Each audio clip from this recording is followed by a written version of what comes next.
All right, so today is all about the holiness and sacredness of the family. And that's an easy topic to talk about. Most of you know by now, I am very deeply grateful for my family. And frankly, I consider myself one of the luckiest people on the planet. I'm white, I'm a man, I'm an American citizen, I'm healthy, and I come from a loving family. To quote a friend of mine, if life was a video game, I'm playing on easy mode. And that's true, I'll accept that. But I mean, those 5 things, you know as well as I, there are people out there who would pay any price to be on those lists. But of all those factors I just listed, if I had to give one or more of them up for the sake of the others, which ones would I keep? Well, that's a relatively easy question. I would keep health and loving family before all of the others. Health and a caring family are bigger contributions to our happiness and fulfillment than we realize. And that means that we owe it to others to provide that loving environment when we can. So that means that if you had an unhappy childhood, if you had a tough upbringing when you were a kid, at least you know what not to do when it's your turn to be a parent or a guardian. Because regardless of where you start in life, the day will very likely come when someone else depends upon you as a role model with respect to their happiness and fulfillment. So carrying on, good things about family. We have not talked about Japan lately, the country that I dearly love. The country's not perfect, we all know that, but Japan does a lot right, and as Americans, we could stand to learn from them.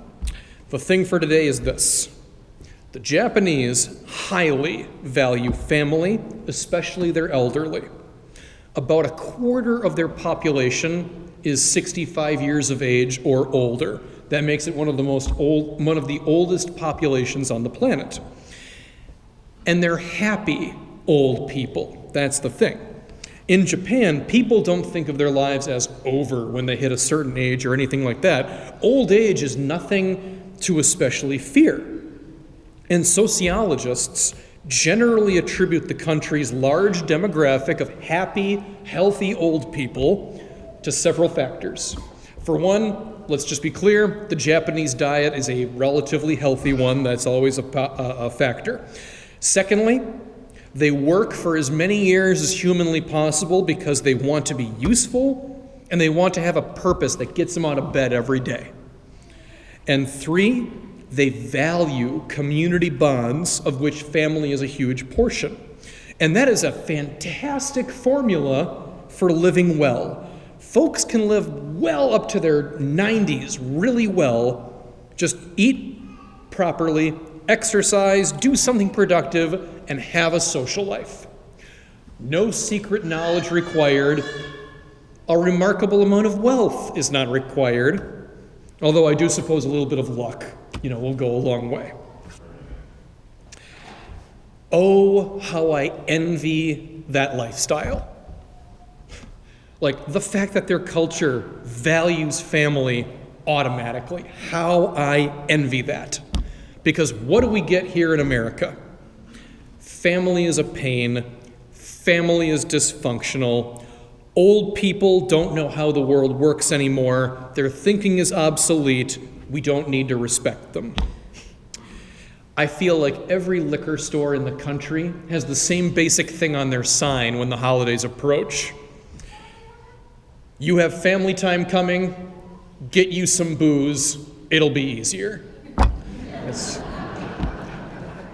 not blaming the liquor stores, that's just proper advertisement. I'm blaming our attitude as Americans when we constantly speak of family as a bad part of life, or at the very least, a stressful part of life. The happiest countries in the world do not think like that, and they do not talk like that.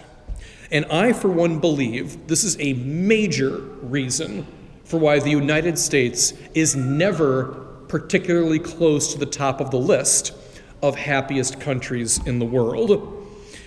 We are constantly seeing the worst in one another, and we incorrectly figure that we will be better off in life by going it alone.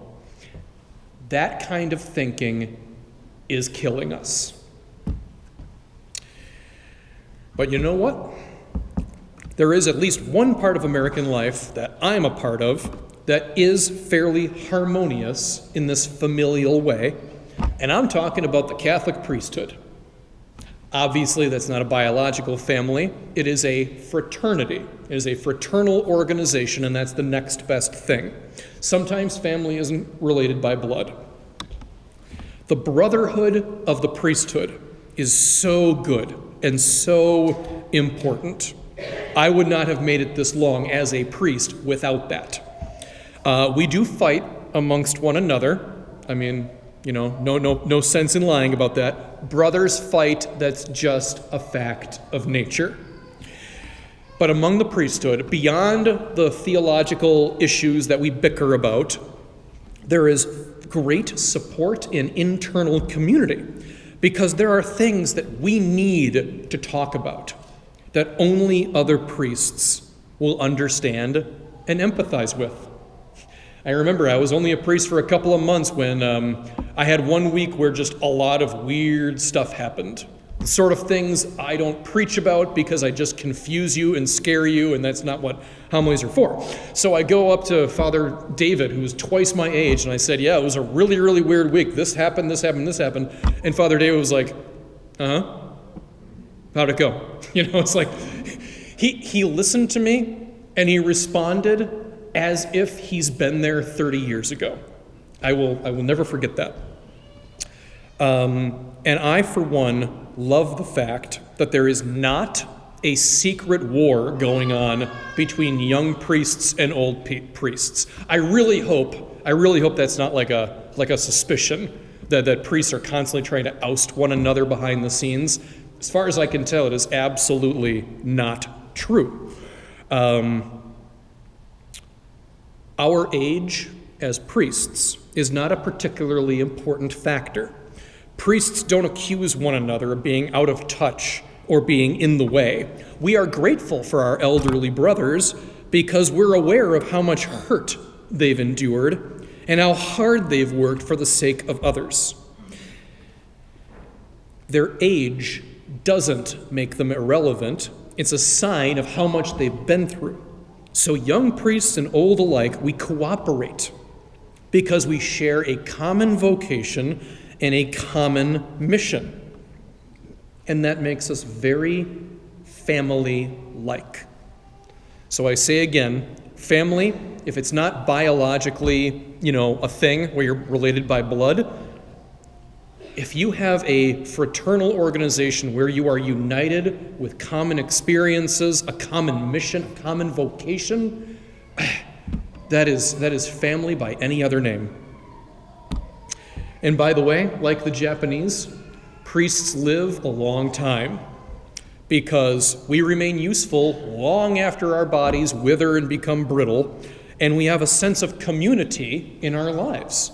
That keeps us going. It's a huge advantage. And it is largely the same advantage as being part of a loving and caring family. So on this Holy Family Sunday, be sure to nurture that as best as you can. Family is sacred. Even Jesus needed that loving and caring environment when he was growing up, and he stayed close to his mother right till the very end. Jesus did not go it alone in his life, and we shouldn't either. So I'll wrap up with a little quote from Life's Little Instruction Booklet from 1995. Some of it's very out of date. The part about learning how to use the internet, I show that to some of my students, are like, is this a joke book? But the end of volume 1. Be good to your brothers and sisters, care for your children, and for the sake of common decency, call your mother.